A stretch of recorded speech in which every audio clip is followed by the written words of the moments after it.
ka-Farmilla! Muli ako si Jonah, ang inyong The Farm Explorer. Andito tayo ngayon sa Rumsol Demo Farm para makita naman ang pagbabakuna ng ating 13 days old na Nubian. So disclaimer po, ito ay ginagawa under supervision ng isang veterinaryo, which is sa Rumsol ay may vet po tayo. Ngayon naman po ay babakunahan natin ang ating mga kids with CDT or para sa mga problema na dulot ng Clostridium type C and D or enterotoxemia and tetanus. Ang mga Clostridium ay nagiging problema sa farm animals dahil sa maaaring bakterya na nagmumula sa soil and nabubulok na organismo.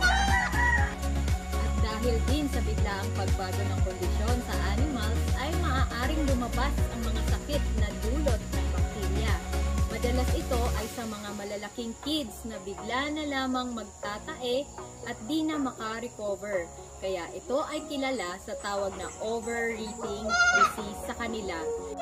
Maaari itong maiwasan sa pagbabakuna.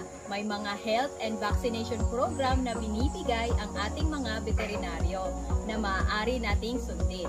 Muli, ang mga bakuna ay nararapat ma-supervise ng isang veterinaryo dahil ang maling pagturok sa ating mga alaga ay harmful ito sa kanila.